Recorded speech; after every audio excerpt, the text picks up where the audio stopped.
अस्सलाम वालेकुम स्टूडेंट्स। आज हमारा टॉपिक है the Mauryan empire. Mauryan empire Hindustan के अंदर एक एम्पायर थी, एक बादशाह थी। इसके जो फाउंडर थे वो थे चंद्रगुप्ता मौर्य। कौन? चंद्रगुप्ता चंद्रगुप्ता मौर्य। ये इस एम्पायर के फाउंडर थे, ये याद रख लीजिएगा। ठीक है। अच्छा, ये जो एम्पायर है ये तकरीबन 272 बीसी से स्टार्ट हुई थी और 298 बीसी तक ये चली थी। चंद्रगुप्ता मौर्य के बारे में थोड़ा सा हम जान लेते हैं कि ये माना जाता था कि Chandragupta belong to peacock tamers. ठीक है जी, पीकॉक जिसको हम उर्दू में मोर बोलते हैं। अब इसका जो ख़ानदान था या इसकी जो फैमिली थी, उनको ये माना जाता था कि वो पीकॉक के टैमर थे। टैमर मींस जो पीकॉक को पालते थे, उनका ख्याल रखते थे, उनकी तरबियत करते थे। तो उससे इनको नाम मिला मोर। मोर से मौर्य। ठीक है, मोर को पालते थे इसकी फैमिली, इसलिए इसको मिला, चंद्रगुप्ता को नाम मिला चंद्रगुप्ता मौर्य। और फिर इसकी वजह से इस बादशाहत का नाम भी द मौर्यन एम्पायर पड़ा। ठीक है, तो आपको पता चल गया कि ये नाम क्यों मौर्य है लास्ट में।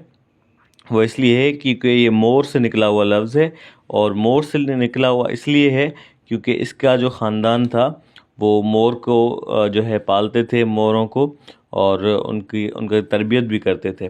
ठीक है जी। अच्छा, इसका जो साउदर्न पार्ट था ना इस बादशाहत का, कौन सा पार्ट? Southern part.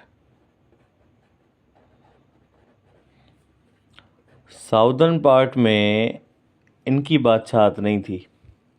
वहाँ पे नंदा फैमिली जो है हुकूमत करती थी। बाकी पार्ट्स पे इनकी हुकूमत थी, लेकिन साउदर्न पार्ट पे इनकी हुकूमत नहीं थी। वहाँ पे नंदा फैमिली की हुकूमत थी। तो नंदा फैमिली को जो है चंद्रगुप्ता ने क्या किया? किल करवा दिया। और फिर वहाँ पर भी इन्होंने अपनी बादशाहत कायम की। इससे हमें ये पता चला कि he wanted to expand his kingdom. ठीक है जी। इसने काफ़ी ज़्यादा जो है स्मॉल किंगडम्स को भी जो है ऑक्यूपाई किया, यानी छोटी छोटी बादशाहतों पे इसने जो है हमला किया, उनको ऑक्यूपाई किया, ताकि इसकी जो बादशाहत है इंडिया में काफ़ी ज़्यादा फैल जाए।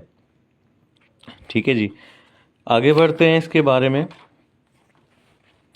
अच्छा, ये आपको एक बहुत मज़े की बात बताऊं कि इंडिया के अंदर ये फर्स्ट एम्पायर था, मौर्यन एम्पायर।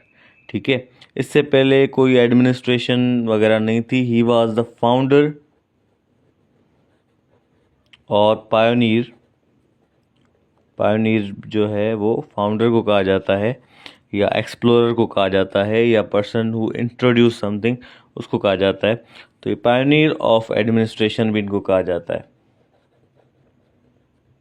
किनको कहा जाता है? चंद्रगुप्ता मौर्य को। ठीक है जी। ये यानी इंतज़ामिया जो है इन्होंने स्टार्ट की थी किसी मुल्क के अंदर, यानी इंडिया के अंदर पहले ऐसा कुछ भी नहीं था। अच्छा, इनका एक एडवाइज़र था, जैसे वज़ीर बोलते हैं, तो इनका एक वज़ीर था जिसका नाम था कौटिल्य। अब ये कौटिल्य से बहुत ज़्यादा अटैच था और ये हर मशवरा उसी के साथ करता था। ठीक है, क्यों? क्योंकि इसने क्या किया था, एक किताब लिखी थी, रॉट अ बुक। अब उस बुक का नाम क्या था? बुक का नाम था अर्थशास्त्रा। अर्थशास्त्रा। अब ये किस किस्म की बुक थी? इस बुक में क्या थे? Rules to run the empire. Rules to run the empire. आज के दिनों में हुकूमत के पास क्या होता है, कॉन्स्टिट्यूशन होता है। ठीक है, कॉन्स्टिट्यूशन, ये रूल्स ही होते हैं किसी भी कंट्री को रन करने के लिए। तो उस वक्त भी चंद्रगुप्ता का एक एडवाइज़र था, एक वज़ीर था जिसका नाम था कौटिल्य। उसने एक किताब लिखी थी, उस किताब के अंदर, अच्छा किताब का नाम था अर्थशास्त्र। उस किताब के अंदर रूल्स थे टू रन द एम्पायर, और उसी किताब के बुनियाद पे ये पूरे कंट्री को रन करते थे। ठीक है जी। अच्छा, आगे बढ़ते हैं। इन्होंने एक और काम किया, to keep the rule under his control,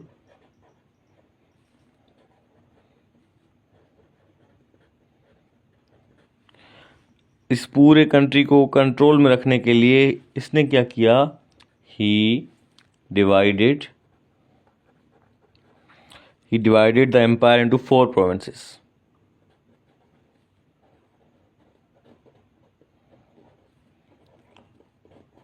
into 4 provinces. कोई सोच सकता है कि इतने साल पुराना बंदा भी इस किस्म की सोच रखता हो कि रूल्स हों, कि उन्होंने कंट्री को प्रोविंसेस में डिवाइड किया हो उसको अंडर कंट्रोल रखने के लिए।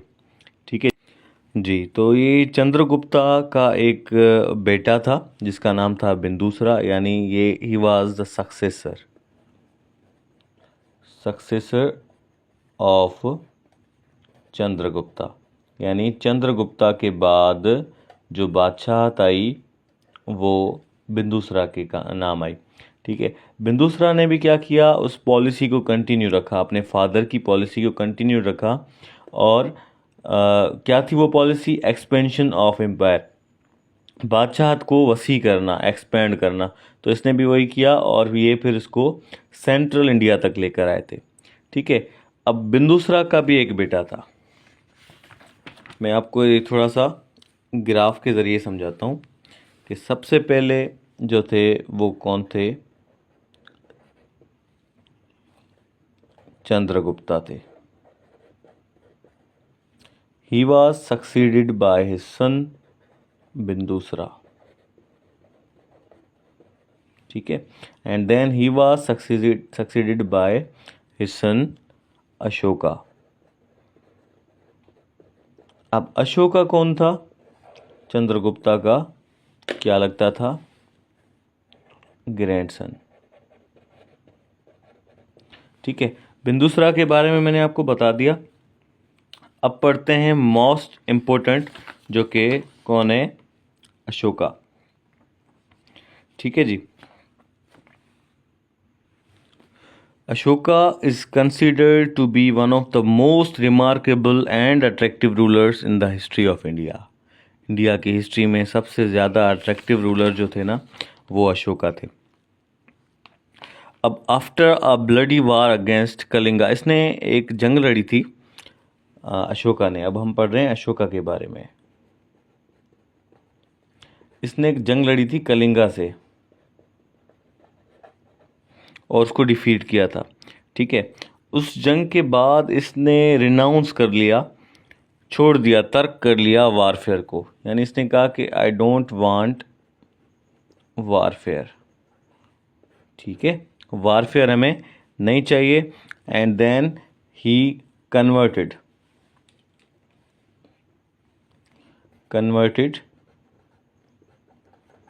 From Hinduism to Buddhism. इसने अपना मज़हब भी तब्दील कर लिया। 2 चीज़ें इसने तब्दील की, एक तो इसने अपना जो तरीक़ाकार था हुकूमत चलाने का, जो कि वारफेयर था, उसको भी तब्दील कर लिया, और अपने मज़हब जो हिंदुइज़्म था उसको भी कन्वर्ट करके बुद्धिज़्म में आ गए। डिटरमाइंड थे कि ही वांटेड पीस। ठीक है, बड़े सुकून के साथ ये हुकूमत करना चाहते थे, किसी किस्म की जंग जो है वो नहीं चाहते थे। ठीक है जी। इसने बुद्धिज़्म को स्प्रेड किया और फिर श्रीलंका और साउथ ईस्ट एशिया तक लेके आए। ठीक है, स्प्रेडेड अब अपने मज़हब को स्प्रेड किया इन्होंने, spread it Buddhism to Sri Lanka. आज भी आप देखेंगे ना, श्रीलंका का सबसे ज़्यादा माने जाने वाला जो रिलीजन है वहाँ पे वो बुद्धिज़्म है। श्रीलंका तक ये बुद्धिज़्म कौन लेके आए? अशोका लेके आए, ठीक है। और फिर साउथ ईस्ट एशिया तक भी ये लेके आए थे,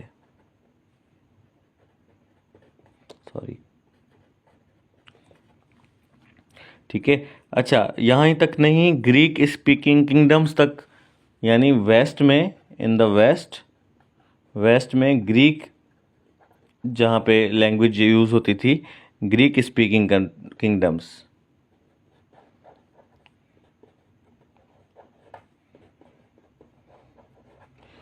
वहाँ पर भी जो है बुद्धिज़्म को लेके आने वाले कौन थे? हमारे अशोका थे, ठीक है जी। अशोका के कुछ मेन पॉइंट्स हैं वो पढ़ेंगे, फिर हम अपने अपने लेक्चर को यहाँ पे ख़त्म करेंगे और फिर अगले लेक्चर में जो है इसी को कंटिन्यू रखेंगे, ठीक है। अच्छा, इसने क्या किया अपनी किंगडम में, अपनी बादशाह में जो इसने काम करा है वो ये थे, ही बिल्ट रोड्स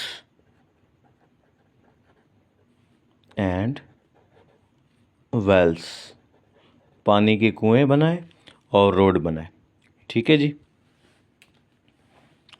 और क्या बनाया इसने? रेस्ट हाउस बनाए,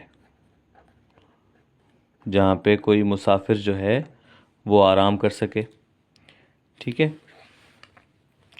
इसके अलावा इन्होंने प्लांटेशन की, पौधे वगैरह लगाए, पेड़ लगाए, बड़े अच्छे काम किए इन्होंने। रोड के साइड पे जो पेड़ नहीं होते, वो वाले रोड पे इन्होंने पेड़ लगाए, ठीक है। इसके अलावा मेडिकल ट्रीटमेंट्स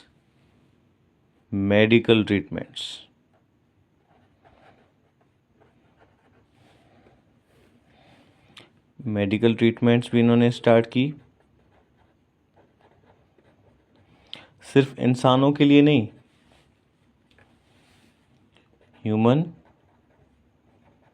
प्लस एनिमल्स के लिए भी इन्होंने जो है मेडिकल ट्रीटमेंट स्टार्ट की, ठीक है। He was the first empire builder of ancient India. मैंने आपको कहा ना, ये मौर्यन एम्पायर जो था ये फर्स्ट एम्पायर थी इंडिया के अंदर, ठीक है जी। आज के लिए इतना ही, नेक्स्ट लेक्चर में इसी को कंटिन्यू किया जाएगा।